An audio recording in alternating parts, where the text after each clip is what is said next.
But I really do agree with you on the. I like your pragmatic view of it that you started at the beginning, where you're saying, look, I don't think this is going to happen tomorrow, but I would like to see a decentralization of power and executive decisions to the lowest possible level, to the local community level, and that I completely agree with you on. I just don't think that we can abandon the idea of a central sovereign. The lawmaking body has to make laws. So again, how central? And this is again, I really want to put you on the spot here. So if you were alive, if you were a British citizen living in the colonies during the American Revolution, what side would you be on? Oh, I would have been fighting the monarchy, obviously. Okay, so you believe that the colonies had the right to secede from the empire. Then No, does California? They didn't have the right to do it. If they had the right to do it, they wouldn't have had to fight. But I think they had a just cause. The just cause being unjust taxation. Yeah. That's one of the reasons I want Brexit. So, I think the EU is an illegitimate organization. I don't think that being taxed to pay for them to do anything is just. So I want to leave. And I would dread to think what would happen if years and years went by and we still haven't left the EU. I think you'd start to see terrorism. Not from me, obviously. So what would you say to Wales if Wales says, well, we don't want to pay taxes to the Central British Authority now. We want to be independent the same way that we as Britain as a whole wanted to be independent from the Union. They wouldn't be allowed. Wouldn't be allowed. I think we just need to start wrapping this up a little bit. I know we may well do what we did with Scotland and have an independence referendum. And I guess we're totally oppressive because the Scots voted to stay. So we can't be that bad. But they did, and it was But I'm not even saying that we can't have referendums and do things like this. But I think the primary thing is that people in a given polity have to live under a coherent set of laws. And so your idea of decentralizing sovereign power that's not possible. You can't create second sovereigns because then you create a rival state that will set its own rules and eventually come into conflict with the superior states. That's also one of the problems of feudalism. So are you saying that if it were to happen by referendum, by a sort of legal, accountable, transparent political process, you support any group's right to secede then? As long as it's done. It depends. It really depends because it's a remarkably complex thing and it's going to take us a long time to get into because you have to start going back into like historical sovereignty and things like this. But I mean, like if a city wants to secede, probably not. But I mean, if you've got a country like Scotland who voluntarily entered a union, then if they at some point want to disassociate from that union, then and if they petition for a referendum, they get it. I don't have any problem with that. Okay, so the reason I'm trying to drill down here as a matter of principle is that the principle that I've taken on this is that if an individual owns in their own property, they have a right to secede and choose to be sovereign on their own property, and that it's wrong for a political authority to say, no, we're going to force ourselves on you because we have more people because might makes right. I say that's wrong. I think every individual human being has the right to self-sovereignty and that we concede that to an authority in any way that we choose by where we choose to live, what agreements we sign, what institutions and organizations we choose to be a part of, but that it should all be by choice. And that only is truly respected when the individual right to sovereignty is respected. I think I would like to agree with what you're saying, but it's fantastical. And frankly, I think you're going to create a prison for yourself because if a person was allowed to just if a person was just allowed I'm not saying it's always immediately wise. No, it might not be wise because if I were the government, if some guy was like, right, I've got like 5 acres, I'm gonna secede from the US government, I'd be like, okay, fine, I'm gonna build a wall around your territory, and then you can't get out. Right. Obviously, I'm not advocating for any particular leap to this. What I'm actually advocating for is very much in line with at least what you, even though you don't seem to quite be there in embracing that universal principle of individual sovereignty. To me, that's like the real part of the crux of my beliefs. Okay. We're in agreement. Guys, we're gonna have to start disengaging here a little bit. Let me just quickly. I do agree with the principle of individual sovereignty, and I think that's why we have governments that promote and protect individual rights. That's the point. So I'm gonna ask a quick question to both you gentlemen. it's going to take 30 seconds. I want your guys' opinion on it. What do you think is more, what you would be going for as far as justice? You had talked about theory of justice before, and I'm kind of curious, especially to Adam, but both of you can answer. What do you think is more important, retributive justice or restorative justice, especially when it came to your bike? Which would you value as a higher? Restorative? Oh, yeah. Okay. I mean, this, we could spend a little while debating defining all those terms that you use there. But if you're talking about punitive, versus restorative, then definitely it's restorative, not punitive. I don't support controlling people's behavior by causing them pain or damage. I support causing whatever pain and damages is necessary to restore justice, and no more than that. I'm happy to agree with that. I don't think a punitive justice system is a good idea. We spent a long time getting away from those.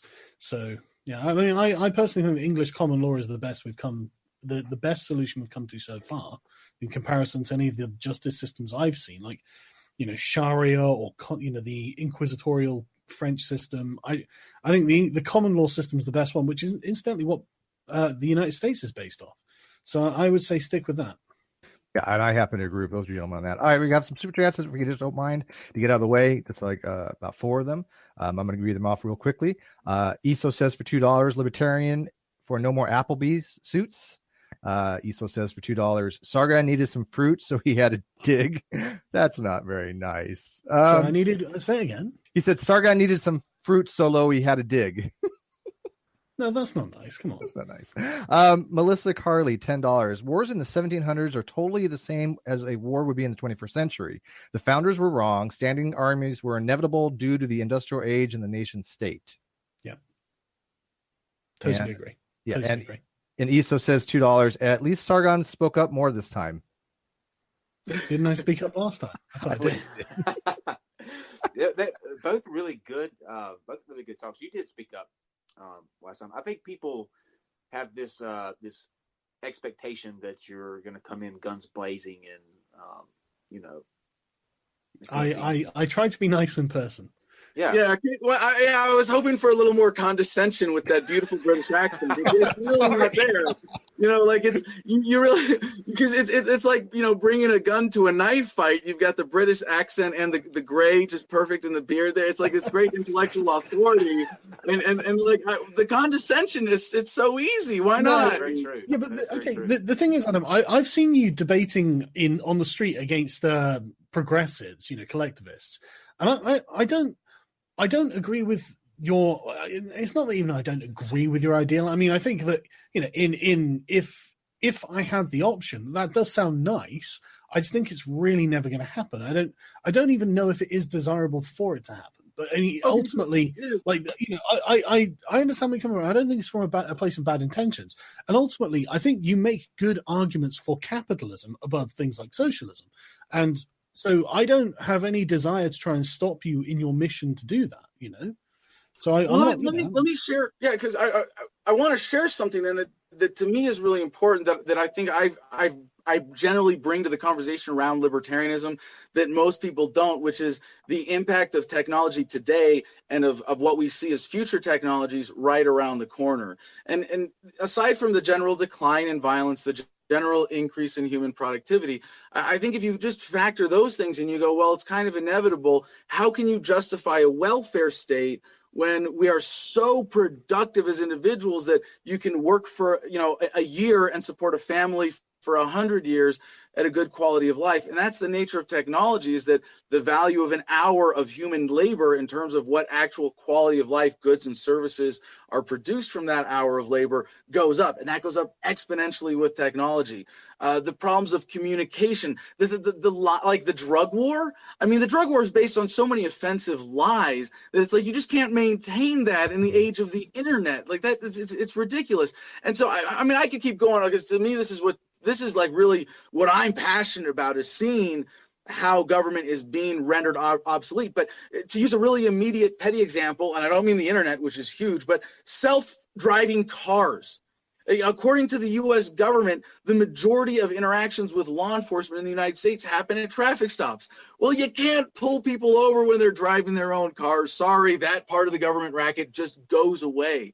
And there's so many other examples where I see the state not just becoming obsolete, but withering in its relevance to the point where it's I can't promise my political solution is going to be viable, because it might be that we render government so irrelevant by the time we have the kind of awakening that all of us have, this awareness of the nature of government, that it might be that, like, by the time, in another 10 years, I'm like, yeah, I'm still a libertarian, but who cares, because government's already irrelevant, or it's like, it's not worth that was Karl Marx's plan for communism. You know that, right? It's funny, isn't it? But the thing is, where I got that idea. No, but I think I've said this before. Like, I think capitalism will eventually create something that is approximating, like you were saying, this kind of a position where we're post scarcity. We're not, there won't be traffic stops because, like you say, there'll be self-driving cars or some mechanism that supersedes it, like, I don't know, teleportation or something. Who knows? Whatever stupid invention in the future, But like a lot of the problems that we've had in the past will be solved by technology, I agree that the need for these things probably will, in say 200 years or something, have effectively fallen away. But at the moment, we're not there. So, yeah. Well, this is fantastic, guys. Both of you, I appreciate you you coming on, and I'm gonna let you guys now. I know, Adam, you've got a book that you want to put out there, so you can let everybody know about where they can go to find that, and then we'll send everybody to Sargon. So go ahead. Wait, but I'm having too much fun. I can't stop. I got to respond to what he said there, because he even got a little thing at the end saying that we're not there yet. Please make I would say, make it brief. I agree in a sense. We're not there. A lot has to happen. Okay. But government is well behind the awareness, and that's why this conversation is so exciting and so important. And even what Sargon is doing. I appreciate your voice in the bigger human conversation of the internet. I value it. I think it's really important in what I see as this beautiful dance forward of humanity. So in my part in this, I have a couple of things that I'm focused on in my activism. One is my book Freedom, that I started writing when I was in jail. It's just 100 pages, free 3-hour audiobook, free in every digital format possible. And the other one is my presidential campaign. And I cringe every time I have to introduce myself as a presidential candidate, because you really have to be some sort of psychopath to want to be president of the United States, to say, I want to have this unjust power over other human beings that shouldn't exist. So I have to point out that I'm not even going to be putting on the ring. I'm going to be throwing it directly into the fire. The platform is the peaceful, responsible dissolution of the federal government, where we immediately declare it of no authority and I resign, and initiate a process leaving us with 50 independent states. So that's localization in action. I think that is something that Americans are ready to unite around, because we don't have to be united under one government to be united in American values. So thank you all very much for this opportunity. Carl, thank you. I almost wanted to address you as Sargon this whole time, but yours better. The condescension works better with the British accent, so I'll let you have it. Did you change? Thank you very much. Adam, did you change from? Because last we talked to you, you were going for Arizona. Did you switch? The Senate race was a failed little ballot access experiment that we did primarily to help the party here in Arizona, and it failed. Good deal. So you're going back for the big time. Awesome. All right, Carl, please let everybody know where they can find more of you and follow you on any kind of social media. You can just follow my YouTube channel, which is Sargon of Akkad, just on YouTube, and that's my presence online mostly. Perfect. And make sure you check out both these guys. We really appreciate you coming by and having this talk. It was fantastic. Great. And sorry about the tech issue, guys, for at the beginning, but we got it sorted out, and I think it all wound up coming out pretty good. So we'll see you guys tomorrow at 8 p.m. and have a good evening. Good night, all.